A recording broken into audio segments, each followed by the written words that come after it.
ओम श्री परमात्मने नमः। যথার্থ গীতা শ্রীমদ্ ভগবদ গীতা অথ চতুর্দশ অধ্যায়।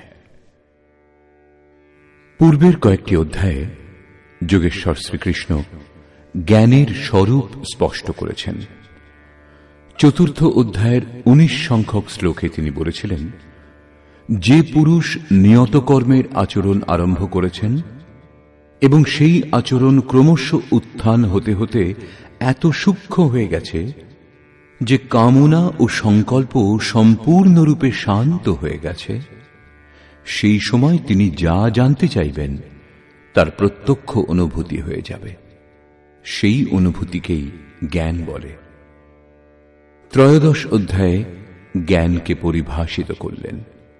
अध्यात्म ज्ञान नित्यत्वं तत्त्व ज्ञानार्थ दर्शनम। আত্মজ্ঞানে এক রস স্থিতি এবং তত্ত্বের অর্থস্বরূপ পরমাত্মার প্রত্যক্ষ দর্শনকে জ্ঞান বলে। ক্ষেত্র ক্ষেত্রজ্ঞের বিভেদ বিদিত হবার পরেই উদয় হয় সেই জ্ঞান। জ্ঞানের তাৎপর্য শাস্ত্রার্থ নয়, সকল শাস্ত্র মুখস্থ করাই জ্ঞান নয়। অভ্যাসের সেই অবস্থাকে জ্ঞান বলে যেখানে সেই তত্ত্বকে জানা সম্ভব হয়। পরমাত্মার সাক্ষাৎকারের সঙ্গে যে অনুভূতি হয় তাকে জ্ঞান বলা হয়। এর বিপরীত সবই অজ্ঞান।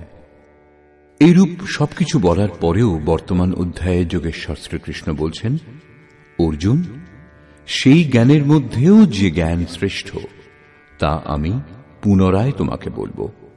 যোগেশ্বর তারই পুনরাবৃত্তি করবেন, কারণ শাস্ত্র সুচিন্তিত পুনি পুনি দেখিয়ে যে শাস্ত্র সম্বন্ধে উত্তম রূপে চিন্তা করা হয়েছে সেই শাস্ত্রও বারবার দেখা উচিত। শুধু তাই নয়, যেমন যেমন আপনি সাধন পথে এগিয়ে যাবেন, ইষ্টের যত কাছে যাবেন, তেমন তেমন ব্রহ্মের কাছ থেকে নতুন নতুন অনুভূতি পাবেন। এই সকল অনুভব সদ্গুরু মহাপুরুষই প্রদান করেন। সেই জন্য শ্রীকৃষ্ণ বলছেন, আমি পুনরায় বলবো।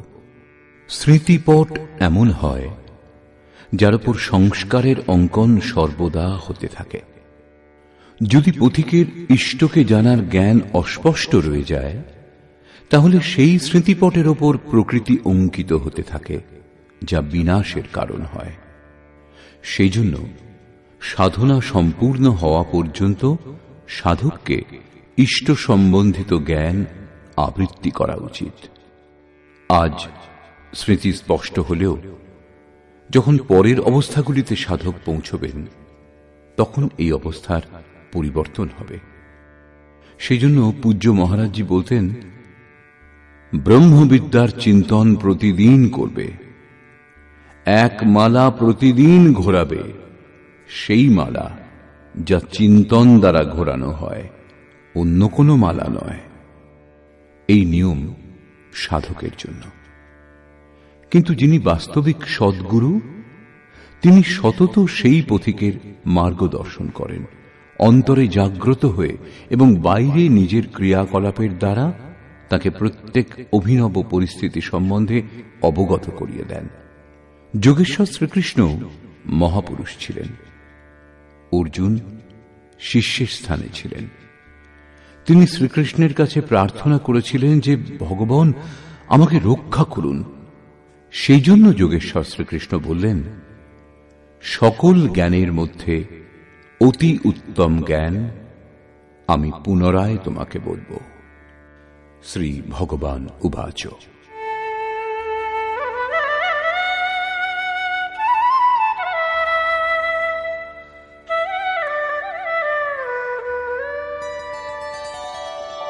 परं भूयः प्रवक्ष्यामि ज्ञानानां ज्ञानमुत्तमम् यज्ञात्वा मुनयः सर्वे परां सिद्धिमितो गताः।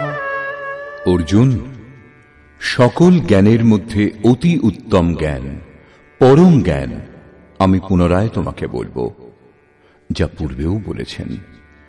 যার সম্বন্ধে জানার পর মুনিগণ এই সংসার থেকে মুক্ত হয়ে পরম সিদ্ধি লাভ করেন, যার পর কিছু পাওয়া বাকি থাকে না। ইদং জ্ঞানমুপাশ্রিত্য মম সাধর্ম্যমাগতাঃ সর্গেপি নোপজায়ন্তে প্রলয়ে ন ব্যথন্তি চ। এই জ্ঞান উপাশ্রিত, এই জ্ঞান আশ্রয় করে ক্রিয়ার আচরণ করে সান্নিধ্যে এসে আমার স্বরূপ প্রাপ্ত পুরুষগণ সৃষ্টিকালে পুনরায় জন্মগ্রহণ করেন না এবং প্রলয়কালে অর্থাৎ শরীরান্তের সময় ব্যাকুল হন না, কারণ মহাপুরুষের দেহের মৃত্যু তখনই হয়ে যায় যখন তিনি স্বরূপ লাভ করেন, তারপরে তাঁর দেহ নিবাস স্থান রূপে থাকে। পুনর্জন্মের স্থান কোথায় যেখানে মানুষ জন্মগ্রহণ করে? এই প্রসঙ্গে শ্রীকৃষ্ণ বলছেন,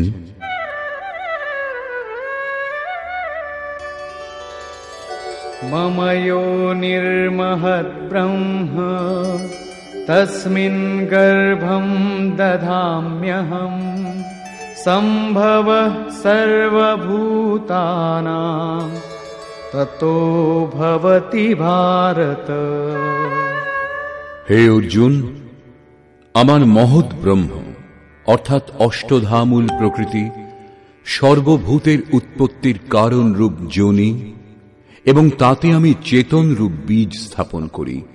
সেই জড় চেতনের সংযোগে সর্বভূতের সৃষ্টি হয়।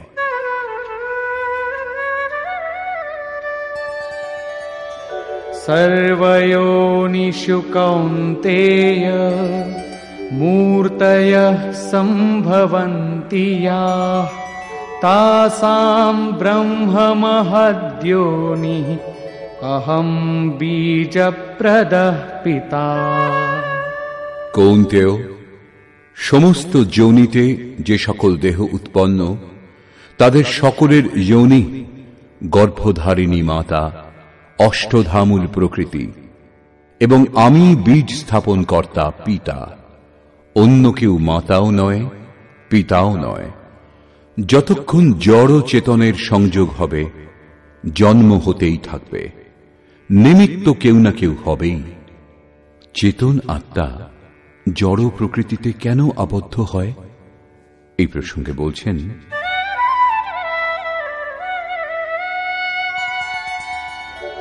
সত্ত্বং রজস্তম ইতি গুণাঃ প্রকৃতি সম্ভবাঃ নিবধ্নন্তি মহাবাহো দেহে দেহিনমব্যয়ম। মহাবাহু অর্জুন, প্রকৃতিজাত সত্ত্ব, রজ ও তম এই গুণত্রয় অবিনাশী জীবাত্মাকে শরীরে আবদ্ধ করে। কি রূপে?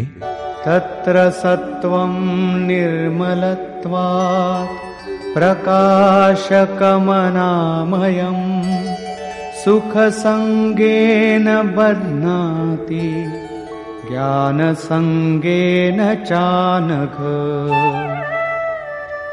নিষ্পাপ অর্জুন, এই গুণত্রয়ের মধ্যে সত্ত্বগুণ নির্বিকার, নির্মলত্বাৎ নির্মল, সেই জন্য সুখ এবং জ্ঞানের আসক্তি দ্বারা আত্মাকে শরীরে আবদ্ধ করে।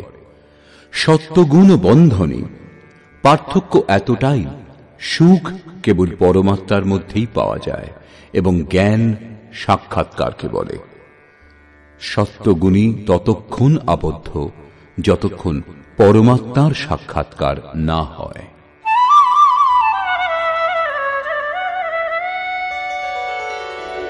রজো রাগাত্মকং বিদ্ধি তৃষ্ণা সঙ্গ সমুদ্ভবম তন্নিবধ্নাতি কৌন্তেয় কর্ম সঙ্গেন দেহিনম।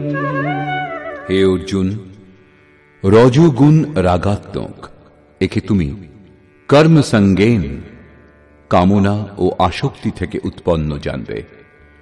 রজোগুণ জীবাত্মাকে কর্ম ও তার ফলের আসক্তি দ্বারা আবদ্ধ করে। এই গুণ কর্মে প্রবৃত্তি প্রদান করে। তমস্ত্বং জ্ঞানজং বিদ্ধি মোহনং সর্বদেহিনাং প্রমাদালস্য নিদ্রাভিঃ তন্নিবধ্নাতি ভারত। অর্জুন, তমগুণ সকল দেহধারীগণকে মোহমুগ্ধ করে। একে তুমি অজ্ঞান থেকে উৎপন্ন জানবে। এই গুণ আত্মাকে প্রমাদ অর্থাৎ ব্যর্থ চেষ্টা, আলস্য যে কালকে করা হবে এবং নিদ্রা দ্বারা বদ্ধ করে। নিদ্রার অর্থ এই নয় যে তমগুণী বেশি ঘুমোয়, দেহ শয়ন করে, এইরূপ নয়। ইয়া নিশা সর্বভূতানাম তস্যাম জাগর্তি সংযমী। এই জগৎ রাত্রিরূপ। তমগুণী ব্যক্তি এই জগৎরূপ রাত্রিতে দিবারাত্রি ব্যস্ত থাকে, প্রকাশ স্বরূপের দিক থেকে অচেতন থাকে। তমগুণী নিদ্রা একেই বলে। যিনি এর মধ্যে আবদ্ধ তিনিই নিদ্রিত। এখন গুণত্রয়ের বন্ধনের সামূহিক স্বরূপ বলছেন। সত্ত্বং সুখে সঞ্জয়তি রজঃ কর্মণি ভারত জ্ঞানমাবৃত্য তু তমঃ প্রমাদে সঞ্জয়ত্যুত। অর্জুন, সত্ত্বগুণ সুখে, শাশ্বত পরম সুখের ধারাতে প্রবৃত্ত করে, রজগুণ কর্মে প্রবৃত্ত করে এবং তমগুণ জ্ঞানকে আবৃত করে প্রমাদে অর্থাৎ অন্তঃকরণের ব্যর্থ চেষ্টাতে প্রবৃত্ত করে। গুণ যখন এক স্থানে একটা হৃদয়েই থাকে তখন কিরূপে পৃথক পৃথক বিভক্ত হয়? এই প্রসঙ্গে যোগেশ্বর শ্রীকৃষ্ণ বলছেন,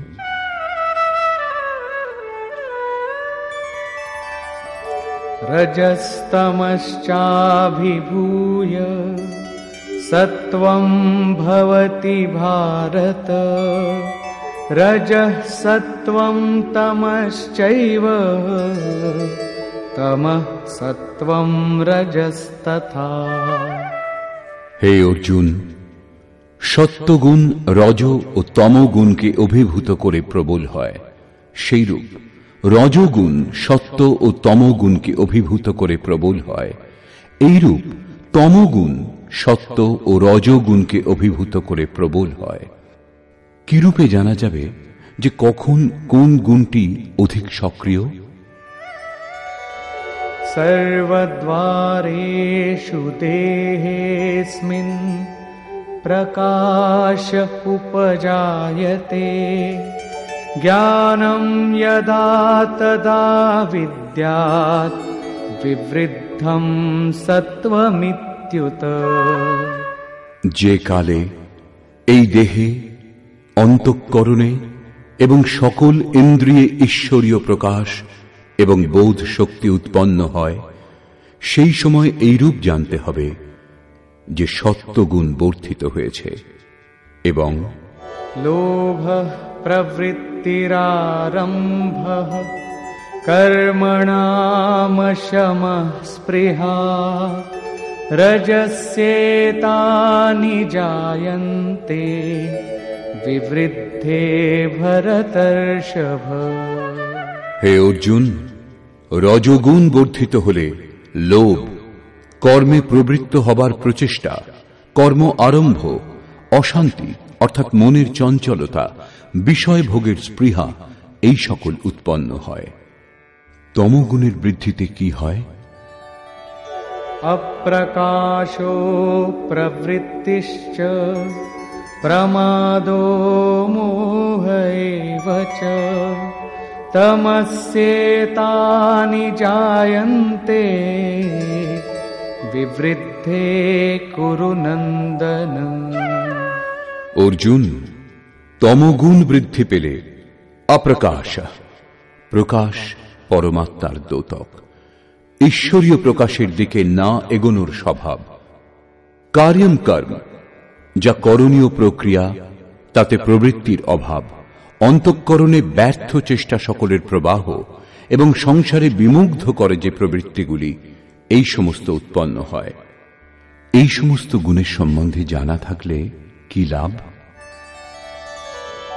यदा सत्त्वे प्रवृद्धे तु प्रलयं याति देहभृत् तदोत्तमविदां लोकान् अमलान् प्रतिपद्यते। সত্যগুণের বৃদ্ধিকালে এই জীবাত্মা দেহত্যাগ করলে উত্তম কর্মকারীদের পাপ মুক্ত দিব্য লোকাদিকে লাভ করে এবং रजसि प्रलयं गत्वा कर्मसङ्गिषु जायते तथा प्रलीनस्तमसि मूढयोनिषु जायते। রজগুণের বৃদ্ধিকালে যার মৃত্যু হয়, তার কর্মে আসক্ত মনুষ্যলোকে জন্ম হয়, এবং তমগুণের বৃদ্ধিকালে মৃত্যু হলে মূঢ় যোনিতে জন্ম হয়, যার মধ্যে কীট পতঙ্গাদি পর্যন্ত যোনির বিস্তার আছে। অতএব গুণত্রয়ের মধ্যে মানুষের উচিত সাত্ত্বিক গুণধর্মে যুক্ত হওয়া। প্রকৃতির এই সঞ্চয় ভাণ্ডার আপনার দ্বারা অর্জিত গুণ সকলকে মৃত্যুর পরে আপনাকে সুরক্ষিত ফিরিয়ে দেয়। এর পরিণাম कर्मणः सुकृतस्याहुः सात्विकं निर्मलं फलं रजसस्तु फलं दुःखं अज्ञानं तमसः फलम्। সাত্ত্বিক কর্মের ফল সাত্ত্বিক, নির্মল সুখ, জ্ঞান এবং বৈরাগ্য আদি বলা হয়েছে। রাজসিক কর্মের ফল দুঃখ এবং তামসিক কর্মের ফল অজ্ঞান। এবং सत्त्वात् संजायते ज्ञानं रजसो लोभ एव च प्रमादमोहौ तमसो भवतो ज्ञानमेव च। সত্যগুণ থেকে জ্ঞান জন্মে। ঈশ্বরীয় অনুভূতিকে জ্ঞান বলা হয়। ঈশ্বরীয় অনুভূতির সঞ্চার হয়। রজগুণ থেকে নিঃসন্দেহে লোভ উৎপন্ন হয় এবং তমগুণ থেকে প্রমাদ, মোহ, আলস্য, অজ্ঞান উৎপন্ন হয়। এই সকল উৎপন্ন হয়ে কোন গতি প্রদান করে?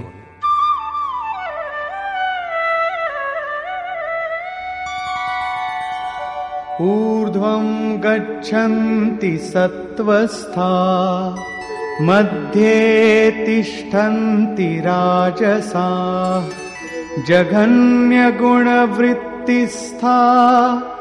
अधो गच्छन्ति तामसाः। সত্যগুণে স্থিত পুরুষগণ ঊর্ধ্বমূলম, সেই মূল পরমাত্মার দিকে এগিয়ে যান, নির্মল লোকাতীতে গমন করেন। রজগুণে স্থিত রাজসিক ব্যক্তিগণ মধ্যম শ্রেণীর মানুষ হয়, যাদের সাত্ত্বিকম বিবেক বৈরাগ্য থাকে না এবং অধম কীটপতঙ্গ যোনিগুলিতেও জন্ম হয় না, পরন্তু পুনর্জন্ম প্রাপ্ত হয়। এবং নিন্দিত তমগুণে প্রবৃত্ত তামসিক ব্যক্তিগণ অধোগতি অর্থাৎ পশু পক্ষী কীট পতঙ্গাদি অধম যোনিতে জন্মগ্রহণ করে। এইরূপে ত্রিগুণই কোন না কোন রূপ যোনির কারণ। যারা এই গুণত্রয় অতিক্রম করেন তারা জন্মবন্ধন থেকে মুক্ত হন এবং আমার স্বরূপ লাভ করেন। এই প্রসঙ্গে বলছেন,